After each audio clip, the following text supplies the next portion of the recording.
धीरेन का रिजल्ट उसके हाथों में था।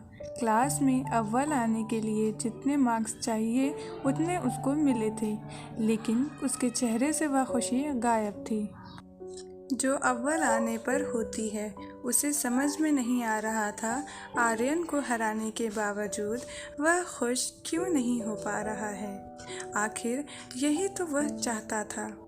आर्यन और धीरेन एक ही क्लास में पढ़ाई करते थे, जहां आर्यन बहुत मेहनती, शांत और समझदार बच्चा था।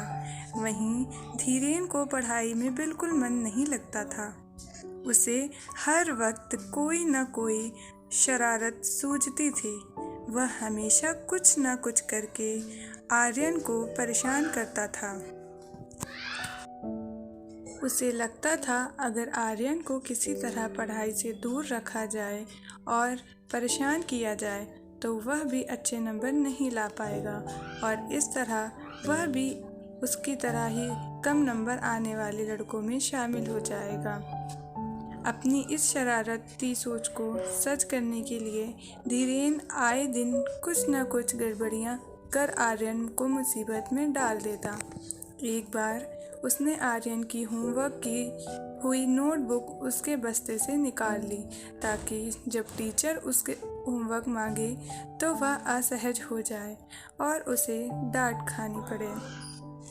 हुआ भी उसी के अनुसार। उस दिन टीचर ने होमवर्क ना करने के लिए आर्यन को बहुत डांट लगाई। यह डांट जैसे धीरेन को अपना जीता हुआ कोई मेडल मालूम हो रही थी। वह आर्यन को परेशानी में डालकर मंद मंद मुस्कुरा रहा था, लेकिन आर्यन इतनी जल्दी हार मानने वालों में से नहीं था।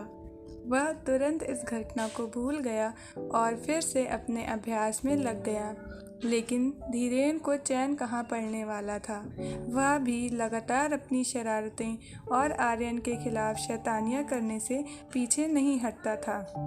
कभी उसका बस्ता छुपा देता, कभी उसका टिफ़िन खा लेता, कभी उसके जूते फेंक देता और पता नहीं क्या क्या करके वह आर्यन को हमेशा ऐसी सिचुएशन में डालने का प्रयास करता जिससे उसका ध्यान पढ़ाई से भटक जाए। इन शैतानियों में अब क्लास के बाकी के शैतान बच्चे भी उसका साथ देते। उन्हें धीरेन को आर्यन के खिलाफ उकसाने में बड़ा मज़ा आता। दूसरी तरफ आर्यन के ग्रुप के समझदार और पढ़ाकू बच्चे उसे पढ़ाई करने के लिए प्रोत्साहित करते।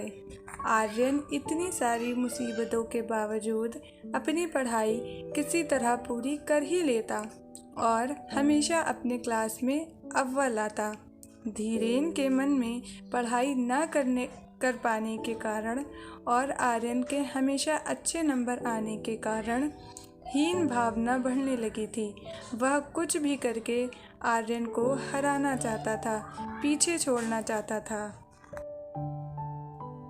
जल्द ही परीक्षा का समय आ गया। धीरेन के बदमाश दोस्तों से एक ने उसे परीक्षा में पूछा जाने वाला पेपर ला कर दिया। धीरेन की आंखों में चमक आ गई।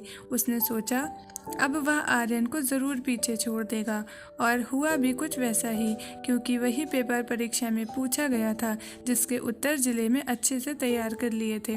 रिजल्ट के दिन सभी विषयों में हाईएस्ट मार्क्स के साथ धीरेन क्लास में अव्वल आया था। आर्यन अव्वल न आने पर थोड़ा सा निराश ज़रूर था, लेकिन दुखी नहीं। वह धीरेन के पास आया, उसे क्लास में प्रथम आने पर खूब सारी बधाइयाँ दी। आर्यन का यह बर्ताव धीरेन की एक्सपेक्टेशन से बिल्कुल परे था। हमेशा आर्यन को परेशान करने के बाद और हमेशा उसका बुझने के बाद भी आर्यन ने जब उसे गले से लगाया और उसे बधाई दी, तब आर्यन की अच्छाइयों ने धीरेन के ज़मीर को पूरी तरह से झकझोर दिया।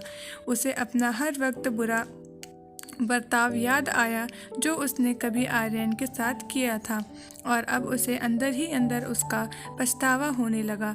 वर्ग शिक्षक ने जब सभी टॉप के विद्यार्थियों को बधाई दी और अव्वल आने धीरेन को अपने पास बुलाया।